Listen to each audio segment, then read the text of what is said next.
Tsodrano tompo sika tafovona indray ny tia maraina ity talata 5 Novambra iombonantsika amin'ny Fiaraha-Mandinika Soratra Masina. Ho aminareo ny famindram-po sy ny fiadanana avy amin'ny fahalalana tsara n'Andriamanitra sy Jesosy tompontsika. Mitsangana ny salamo 5:20 araka ny hitantsika amin'ny fandaharana, andiny ny 5:20 hatramin'ny 9:30 no imbonantsika ho teny fiantsona. Hoy ny mpanao salamo amin'ny anaran'ny Tompo: mahagaga ny tenin'ny vavolombelonao ka dia mitandrina azy ny fanaiko. Mahazava ny famoahana ny hevitry ny teninao ka manome fahalalana ho an'ny kely saina. Mitanatana vava aho ka mianana fa ny didinao no iriko, tidio araka ny tokony ho anjaran'izay tia ny anaranao. Ampitoery eo amin'ny teninao ny didiko, ary aza vela napaka izay mety ho faharatsiana. Vonjeo amin'ny fahamparorin'ny olonao aho dia hitandrina ny didinao.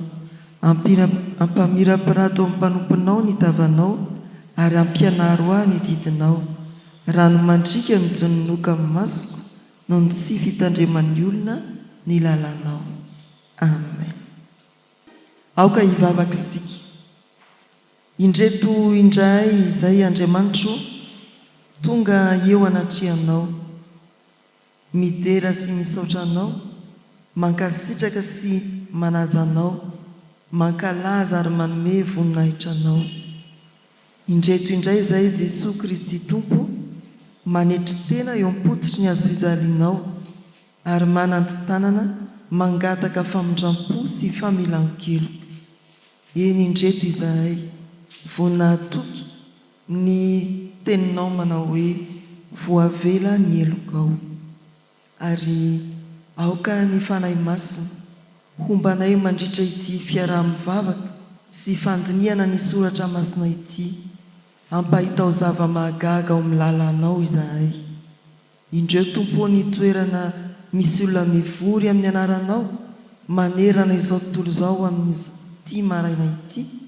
Aoka ivony ireny fotoana ireny ianao, ary ampahita ny tsirairay avy ny voninahitra ao, dia andray hery sy fifaliana avy aminao koa, izay miantso ny anaranao marina.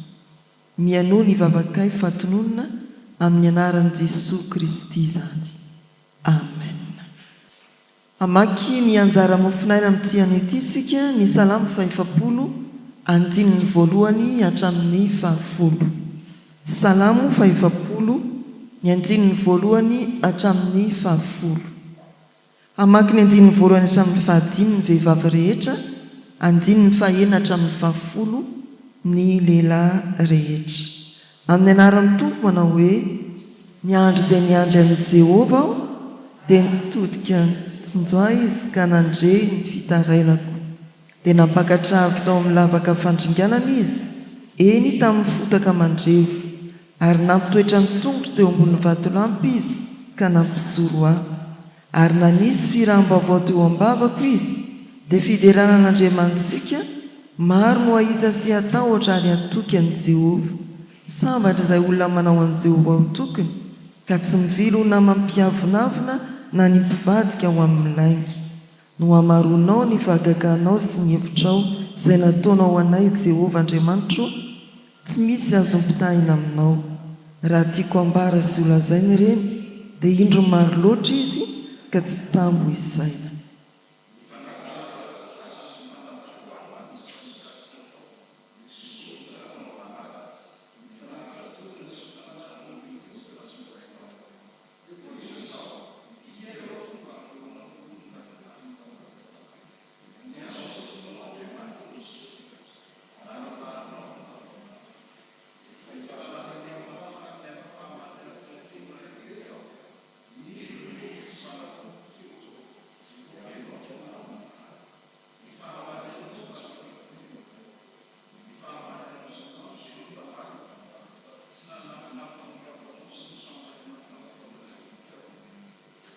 Amen. Ray masino manamasina na ny fahamarinana, ny teninao no fahamarinana. Amen. Tonga amin'izao fandiniana soratra masina izao izahay ry Tompo, tendreo ny sofinay mba handre sokafy ny fonay mba hidira ny teninao iasao mifanainao masina izahay hitombo indray amin'ny fandoratena ka hiteny manao hoe inty aho tonga amin'ny anaran'i Jesosy Kristy amen. Ao amin'ny bokin'ny salamo no nitondran'ny kalatra mofinainantsika amin'ity fotoana ity. Taratasy any am-pelatanantsika misy fantsiana ho an'ny sasatsasana. Raha tandrify ianao ny voalohany eo amin'ny daty somaty sy voaova ho an'ny sasany voaova tsara izy.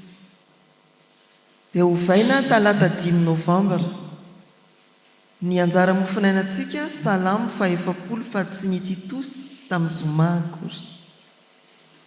Raha tandrify ianao zany nisy an'izay fahadisoan'izay ny taratasinao dia mba hitsio azafady. Toraka izany keo amin'ny teny fiantsoana ao amin'ny fandaharana salamo 120 ny andininy 720 hatramin'ny 930 fa tsy ny 720. Ary misy disipelina eo amin'ny tononkira Hianao ry Kristy Tompo dia mba hisorintsika ny litera Q lehibe. Amin'ny rehetra angamba nisy ny fahadisoana io avokoa. Ankoatran'izay raha sendra mbola misy tsipelina diso na fahadisoana taratrareo amin'ny taremarika dia manitsy eny ampandehanana eny isika. Salamo 40. Amerina lesona vetivety isika momba ny bokin'ny salamo. Inona ny fantatrao momba ny bokin'ny salamo? Tononkira 50. Misy fizarana 5. Ankoatra?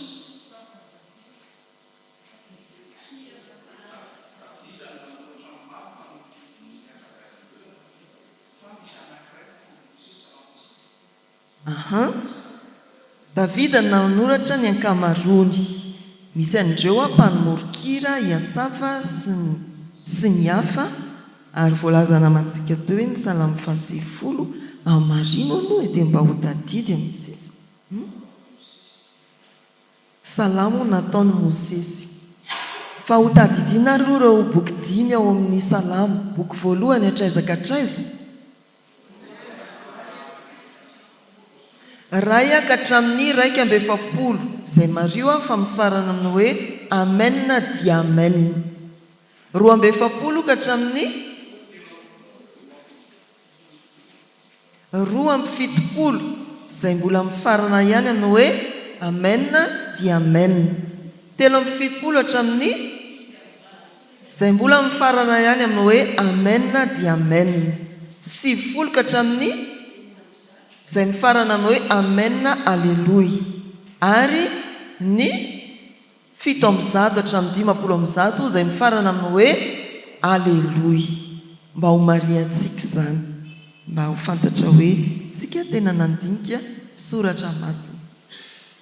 Inona koa ny fanampiny ao amin'ny salamo mety azonao zaraina amin'ny hafa?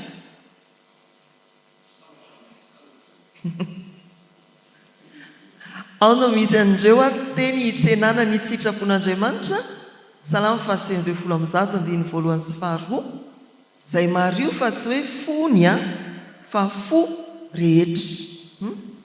Indray ny fiangonana dia manao hoe maninona? Amin'ny fony rehetra fa amin'ny fo rehetra. Dia ny fitsenana ny teny famelan-keloka sambatra ny olona izay voavelany elony sy voasarona ny fahotany, sambatra ny olona izay tsy sain'i Jehovah eloka ary tsy misy fitaka ny fanainy. Salamo 230 andininy voalohany sy faharoa. Inona koa ny mbola voamaga ao bokin'ny salamo? Aiza ho aiza indray zany? Andininy 500. Inona koa? Dia mba alolo mba tsy piana ihany ny Jehovah ny mpiandray. Raha asaina manonatra amin'ny andininy 9 ary nareo dia nareo io fa fantatra. Dia ny salamo 700 misaoran'i Jehovah ry fanahiky. alao ijanona eo sika manohy isika fanampina indrindraindrindra momba ny salamo fa 70 ny salamo ao amin'ny salamo ao am-bokan'ny salamo koa le misy an'le hoe ny fananisy olona nitsakany lohanay ianao ainareo tsy nijery mihitsy iny a dia ny salamo fa 170 salamo covid ozy ny olona maro ndao ary salamo fa 70 hitantsika eo amin'ny fanolorana fa Davida no nanoratra ity salamo ity ary everina fa tao anatin'ny fahaterena no ny fanenjehana na no ny adi-panahy tamin'ny fahotana vitany no nahatonga any Davida anoratra izao toy ny kira-panahy ny salamo fa 70 izao.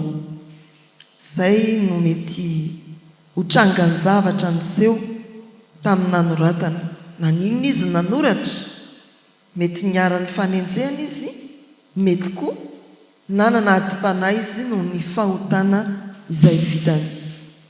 Dia aseho ato amin'ity salamo ity ny andininy voalohany hatramin'ny fahadimy, ny fahatsiarovany Davida ny alehibeny ny famindrampon'Andriamanitra namaliny n'Andriamanitra ny vavaka nataony.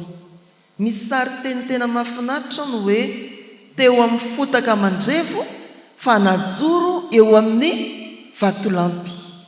Izany hoe raha izay sariteny izay dia toa milaza hoe eo amin'ny zavatra malemilemy feno loto sy tsy azo ijoroana nanjary najoro teo amin'ny zavatra mafy.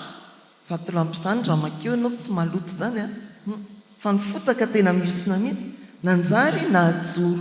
Ary raha vatolampy indraindray dia anondrona any Jesoa, indraindray dia hitenenana finoana matanjaka. Izay zany ilay sariteny mahafinaritra ao amin'ny andininy voalohany hatramin'ny fahadimy. Hitantsika ao fa ny ventikevitra dia ny hoe fisaoran'Andriamanitra no ny lasa feno famindrampo sy fampaherezana. Avy amin'ny fotaka ny fahotana dia nalefa eo amin'ny vatolampy madio. Avy amin'ny fahalemena na faharefona dia najoro eo amin'ny vatolampy ny finoana. Dia mandeha ihany isika eo amin'ny andininy faha 112 hatramin'ny faha 17 izay tapany faharoa amin'ity salamo ity dia milaza kosa ny fanantenana sy ny fahatokiana n'Andriamanitra amin'ny ho avy.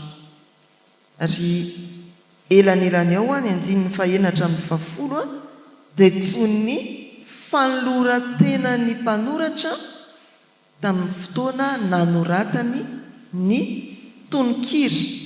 Andininy voalohany hatramin'ny fahadimy ny lasa, andininy faha 9 hatramin'ny faha 10 ny ankehitriny fanavoazam-panolorantena, andininy faha 12 hatramin'ny faha 17 dia fametrahana ny fanantenana eo am-pelantanan'Andriamanitra ny amin'ny ho avy. Zay ity salamo fa 70 ity.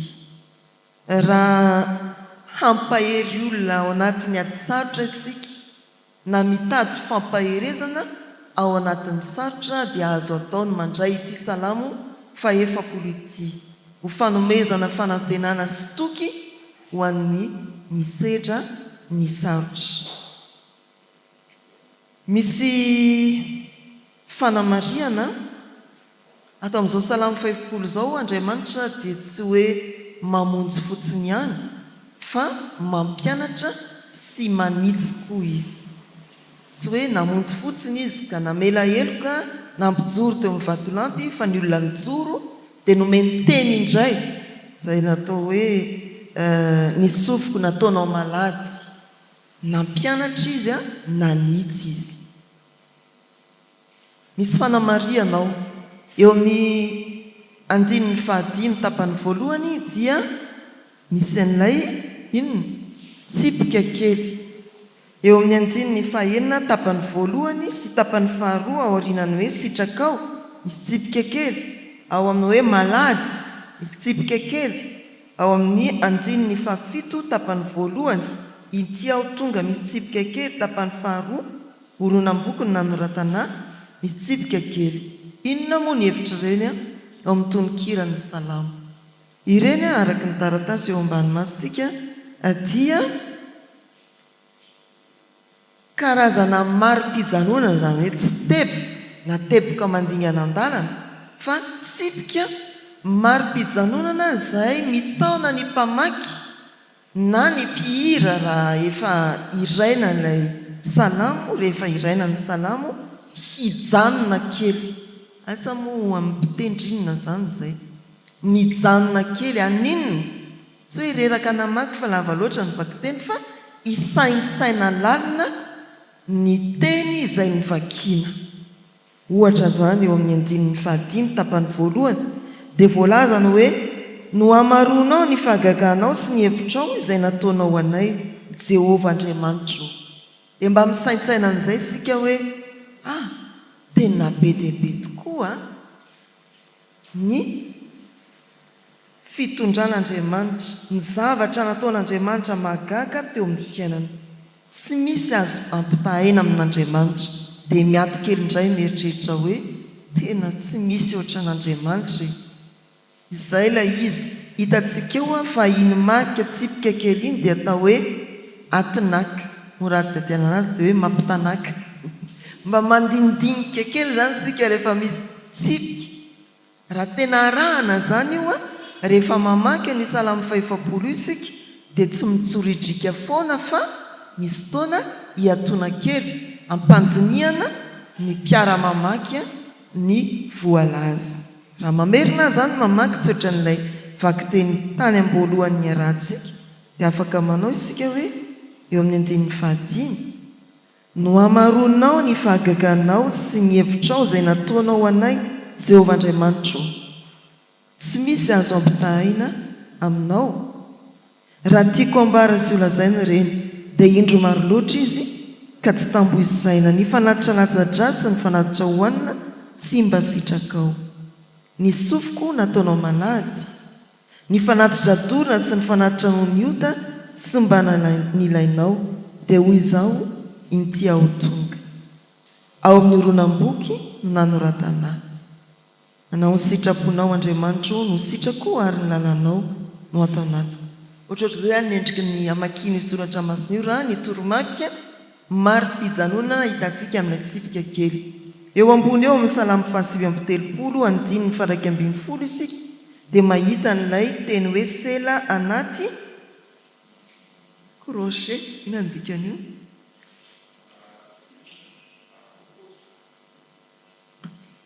Tsy haiko ny dikan'io amin'ny teny malagasy.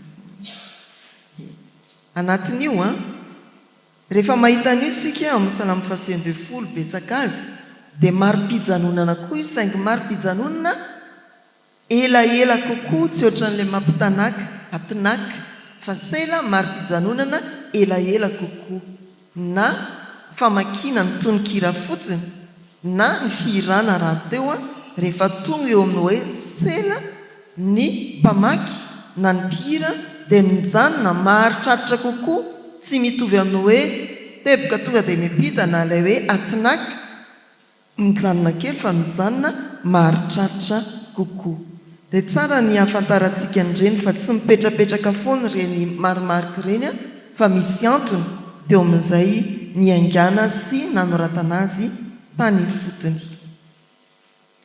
Miverina any amin'ny Hebreo 10:15 hatramin'ny 17 ilay teny hoe inty aho tonga ao amin'ny horonam-boky no nanoratana anao ny sitraponao Andriamanitro.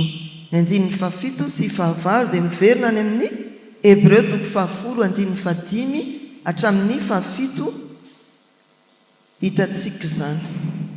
Aztsika jerena dia mitokely izy miseho amin'ny endrika hafa ao amin'ny andininy Hebreo 10:15 inge ho jerentsika. Manolondrindra ny amin'ny Jesosy Kristy izy ao. Fa eto izy zany teny ataon'i Davida.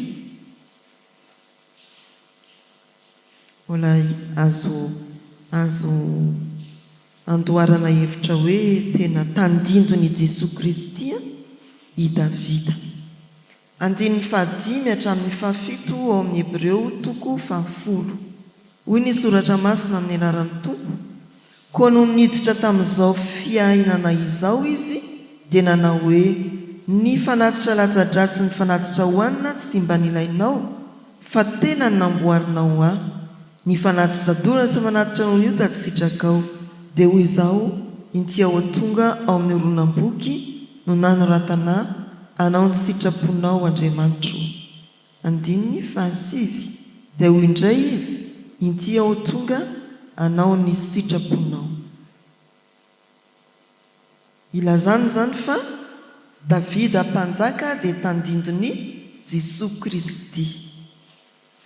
Mandroso isika, drafitry ny salamo fahefapolo no jerentsika eto. Drafitry ny salamo fahefapolo mizara roa lehibe izay andininy voalohany hatramin'ny fahafolo ary andininy faha 12 hatramin'ny fahafito ambin'ny folo. Fizarana voalohany andininy voalohany hatramin'ny fahatelo dia fisaorana no ny famonjena sy ny famelomana ny finoana nataon'Andriamanitra. Andininy fahaefatra sy fahadimy dia fisaorana sy fiderana ny hatsaram-pon'Andriamanitra. Andininy fahaenina hatramin'ny fahafolo dia fanoloratena ho an'Andriamanitra. Ary ny farany voalaza teo 12 hatramin'ny 17 dia filazana fahatokiana sy fanantenana an'Andriamanitra ny amin'ny ho avy. Fisaorana ny famonjena sy ny famelomana finoana, fiderana no ny hatsaram-pon'Andriamanitra, fanoloratena ary fanantenana sy fahatokiana. Ireo fizarana ao amin'ny salamo fahefapolo. Lazaina tamintsika teo fa mizara roa izy, andininy voalohany hatramin'ny fahafolo ty anjara mofonainantsika ity. Arak'izany izao anjara mofonainantsika izao izay manambatra ny loha hevitra telo eo amin'ny fizarana dia azo fitinina amin'ny hoe tantara ny famindrampon'Andriamanitra tao anatin'ny sarotra. Ny 1:10 tantara ny famindrampon'Andriamanitra tao anatin'ny sarotra fa azo zaraina telo arak'izay nandorana azy eo amin'ny fizarana etsy ambony. Mandray voambolana anankiroa isika. Voambolana voalohany dia ilay hoe niandry. Miveriny indroa izy eo amin'ny andininy voalohany manao hoe niandry dia niandry. Mazava io teny malagasy io fa amin'ny dika teny vahiny izy dia niandry fotsiny. Niandry dia niandry an'i Jehovah. Niandry teny Hebreo izy zany atao hoe kava. Miandry tsy misy farany na miandry ampaharetana. Milaza fikirizana ombam-panantenana eo amin'ny fotoam-piandrasana zany. Miandry dia miandry. Tena mazava idika teny atao amin'ny Baiboly ambany masitsika io fa raha toka alalina koa ny heviny dia hoe miandry ampaharetana. Mikiry ao anatin'ny fiandrasana. Miandry tsy misy farany. Tsy miala eo mihitsy zany fa dia miandry eo miandry eo na misy ho avy na tsisy ho avy dia miandry tsy misy farany. Efa niainanao ve zany? Vao miandry elaela kely tsy misy fitateram-boaka. Nao raha nga andeha tongotra. Vao miandry elaela kely miandry ny antsinao isy amaly. Tsy mandray koa. Vonoa rehefa maneno indimy fa lany fotsiny crédit. Ao anatin'ny fiainan'ny mpino, ao anatin'ny fiainam-bavaka, ny mpino dia ambaran'ity salamity miandry tsisy farany. Na roviana ny tompo amaly vavaka miandry tsy misy farany. Ho hitantsika eo amin'ny foto-kevitra omban'ny fampiarana moa zany resaka zany. Miandry dia miandry tsisy farany, miandry ampaharetana omban'ny fanantenana. Zay ny dikan'ny voambolana io. Averina fara ny dika teny malagasy eo am-pelatanantsika dia mazava tsara. Arina ny voamarika ao indray eo amin'io andininy voalohany io.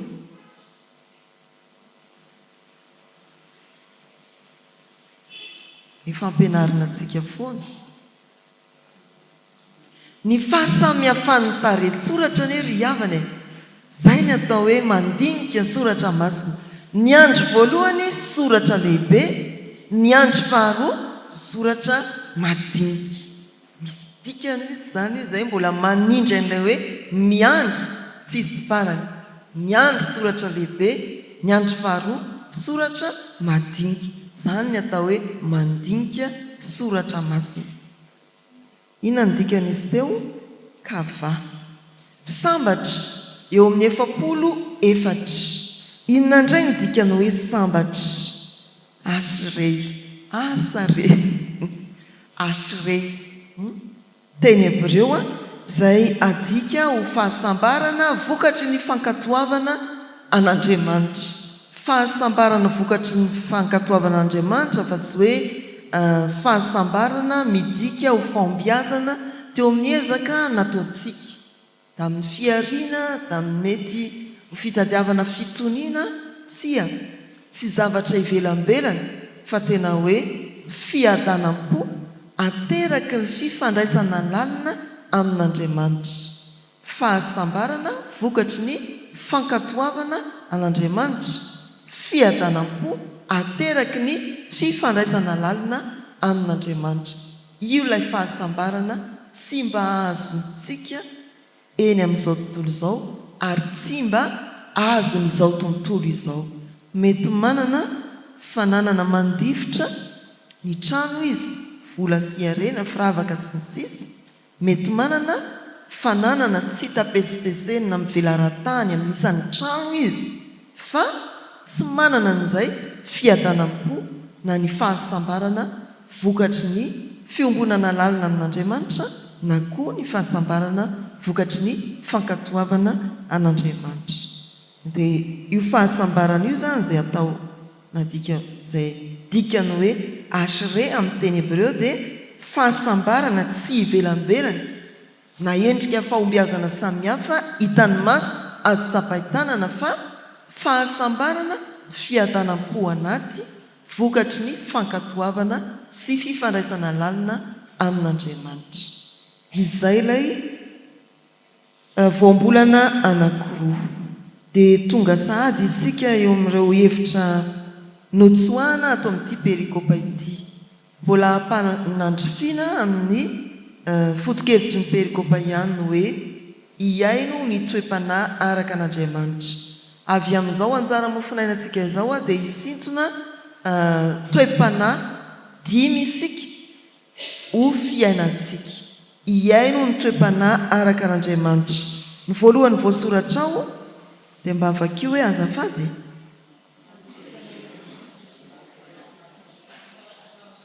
Matoky an'Andriamanitra na dia ao anatin'ny fotoan-tsarotra aza isika dia iaina ny fahatokiana an'Andriamanitra.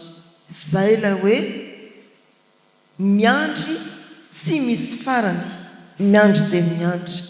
Na inona ho avy ao, miandry amin'ny fahatokiana, amin'ny faharetana, amin'ny fanantenana an'Andriamanitra isika. Raha mpiarahantsika ny andininy voalohany, 7 sy 10, milaza ny hoe fijoroana vavolombelona ny 7 sy 10, milaza ny fiandrasana an'Andriamanitra ny voalohany. Raha tambatra eo dia azo anatsoahana ny fanentanana hoe aza mitsahatra mivavaka sy manompo an'Andriamanitra. Aza mitsahatra mivavaka sy manompo an'Andriamanitra na dia ao anatin'ny fotoan-tsarotra azy. Hivavaka ihany ianao, hivavaka trano ianao, ary tsy hitsahatra hanompo an'Andriamanitra ianao eo am-piandrasana ny famonjely amin'ny zavatsarotra, fa eo amin'ny fiandrasana ny fahatanteran'ny famonjena ny fiavian'i Jesosy fandroany koa. Aza mitsahatra mivavaka na roviana izy na roviana ho avy, miandry dia miandry isika, manantena isika, maharitra isika, hanompo an'Andriamanitra isika araka ny Hira HF amby 700. Azo ampina ny fanazavana ao amin'ny Isaia 1:10 sy ny Filipiana 4:4 hatramin'ny 4 sy ny 7. vakianareo miadana mba tsy alany ny fotoanantsika. Ny entimiana faharoa efa mitsipihana teny ihany hoe miaina isika ny toe-panahy, ny faharetana sy ny fanantenana. Iaino ny toe-panahy araka an'Andriamanitra? Maharitra sy manantena. Aoka tsy hivavaka ao anatin'ny fisalasalana na hianana isika. Aoka haritra ny fivavahana isika. Fantatsika ny Jakoba toko voalohany 1 hatramin'ny 5. Mbola ao amin'ilay hoe ny andro dia ny andro ihany no hanovozantsika ny foto-kevitra hoe maharitra ianao ary manantena.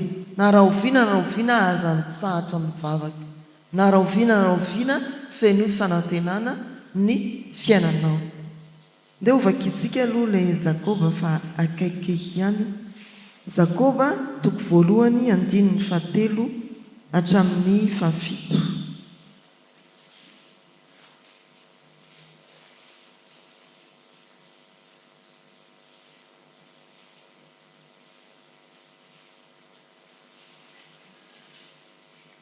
Zao no voasoratra amin'ny anaran'i Jesosy manao hoe satria fantatrareo ny fizaham-toetra ny fonareo dia mahatonga faharetana. Aoka ny faharetana isy asa tanteraka mba ho tanteraka sy tonga ohatra ianareo ka tsy isy tsiampy na inona. Ary misy ianareo tsy manam-pahendrena aoka izy angataka amin'Andriamanitra izay manome malalaka ho an'ny olona rehetra sady tsy mandatsy ary dia anome azy izany. Nefa aoka angataka amin'ny finoana izy ka tsy hanana akory fa izay mihanana dia toy ny alon-dranomasina entin-drivotra ka atopatopany. Fa aoka tsy hanapohandray zavatra mitompo izany olona izany. Olona morosaina izy miovaova amin'ny alehany rehetra. Rehefa mangataka fiainantsika ny toe-panahy an'Andriamanitra, rehefa mivavaka dia maharitra sy manantena. Dia ao koa ny Romanina 8:25 izay manampy antsika an'io foto-kevitra ho fiainan'io. Ny foto-kevitra fahatelo vakio hoe azafady.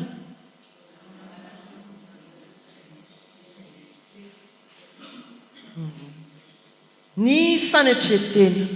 Fiainana ny fanetretena anankiray amin'izay toe-panahy tena manamarika ny kristianina, toe-panahy araka an'Andriamanitra ny fanetretena.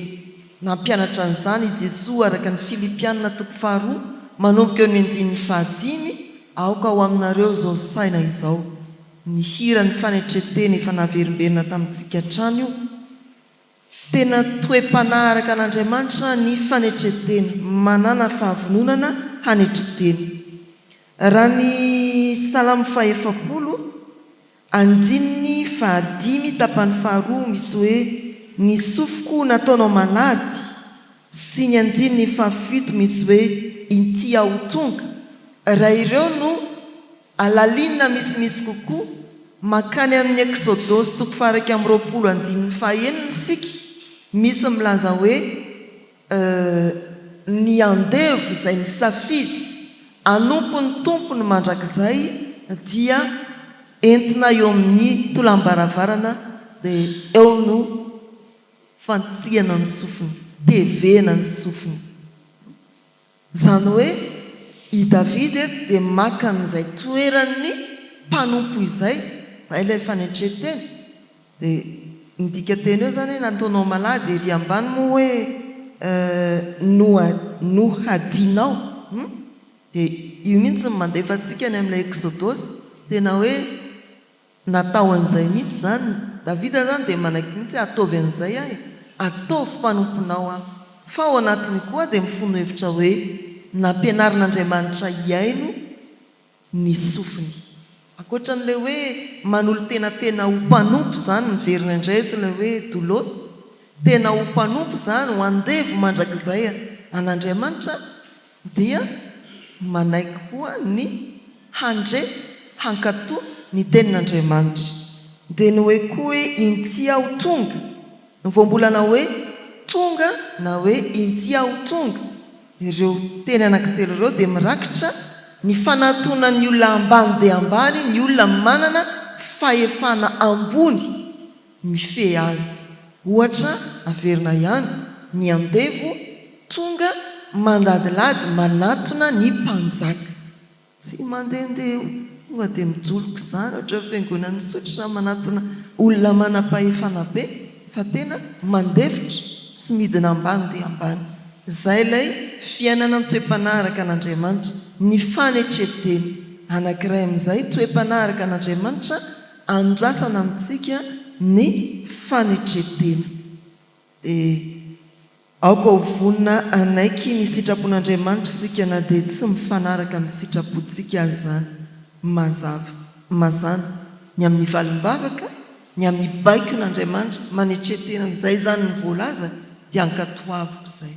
Raha miavonavona sika dia tena tsy hahatanteraka mihitsy ny sitrapon'Andriamanitra, tsy hanaiko ho baikon'Andriamanitra. Ny fahaefatra avakio azafady hoe ny fiainana ny fijoroana ho vavolombelona, toetra araka an'Andriamanitra, ny fahasahiana mijoro ho vavolombelona. Eto amin'ity Salamo 150 na dia tao anatin'ny fahaterena azy izy dia hitanareo ny filazany fa ahoana ho izy?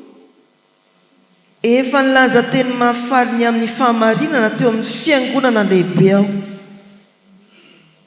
Ny 150, ny fahamarinanao tsy mba nafeniko tato am-poko, ny fahamarinanao sy ny famonjenao no nambarako. Tsy nanafina ny famindramponao sy ny fahamarinanao tamin'ny fiangonana lehibe aho. Miana ny toe-panahy ny vavolombelona isika, manana fahasahiana amin'ny fotoana rehetra, fiangonana lehibe, amin'ny toerana rehetra. Tompo Hianao no mahalala. Dia manampy antsika izany hoe Timoty 2:1-5 tsy nomen'Andriamanitra fanahy osa isika fa fanahy mahery sy fitiavana. Ny Isaia 7:7 manao hoe ianareo no vavolombelona. Dia hiainan'izany mahavavolombelona izany sika zany hoe raha misy mandany tsy fahamarina ny filazantsara, ianao vavolombelona hiaro ny fahamarina ny filazantsara. Raha misy manipaka ny tsy fahamarina ny sitrapon'Andriamanitra anankiray, ianao sahijoro fa izay ny marina ka tokony atao. Izany ilay toe-panahy araka an'Andriamanitra.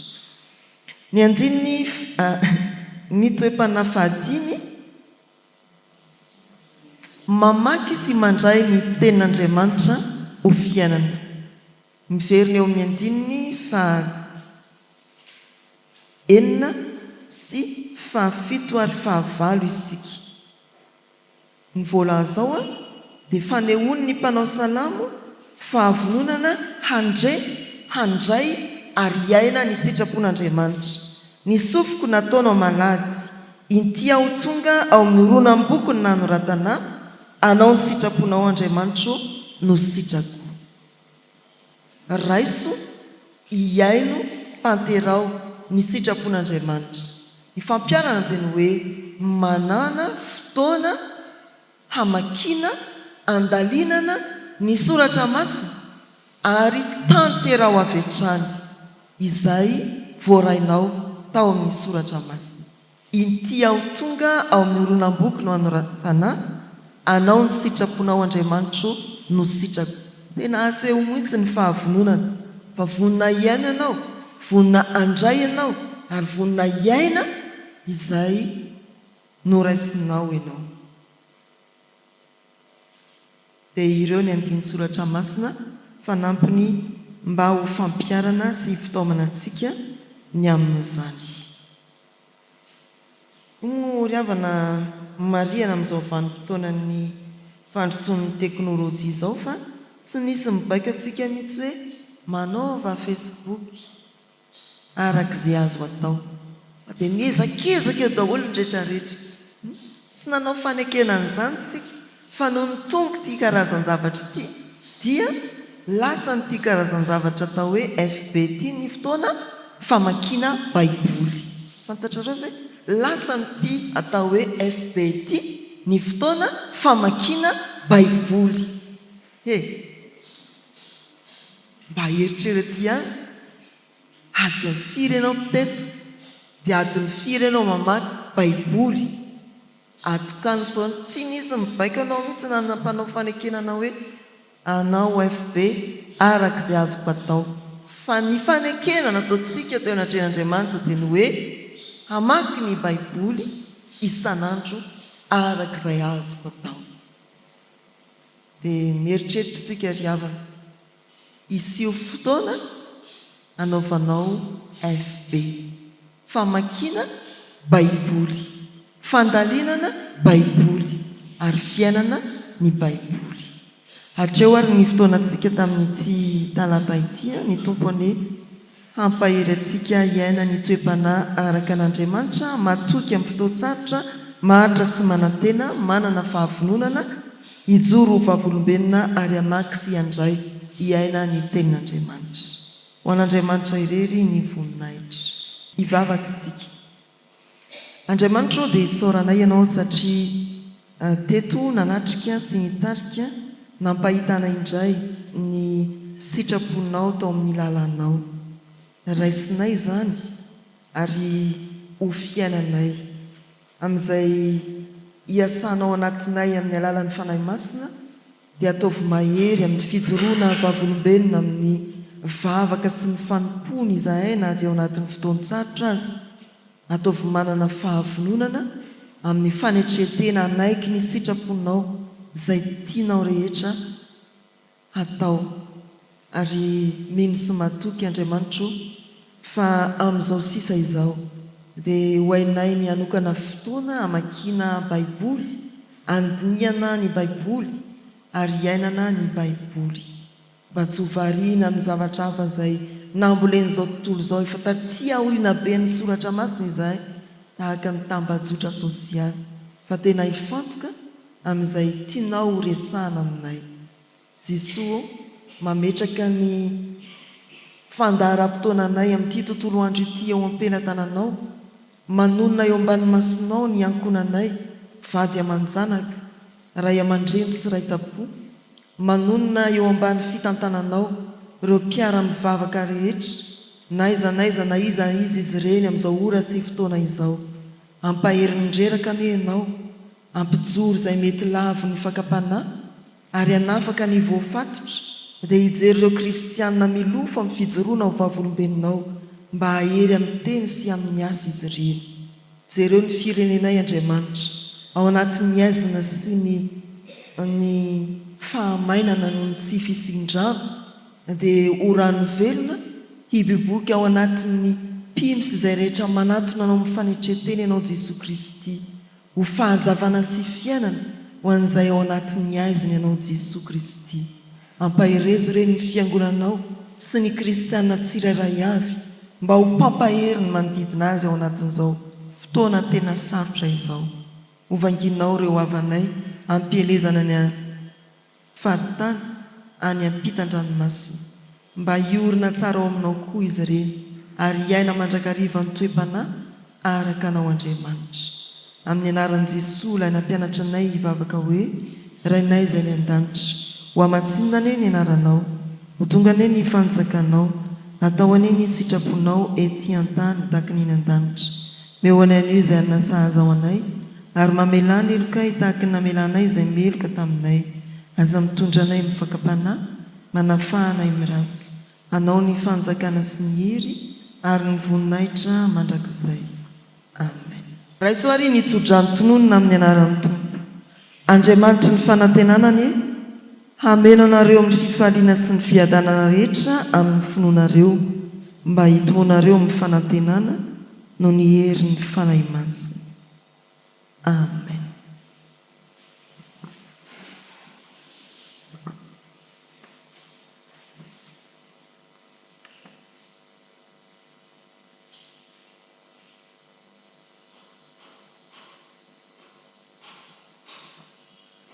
ho an'Andriamanitra irery ihany ny voninahitra amin'ny anaran'ny Ray sy ny Zanaka ary ny fanahy masina.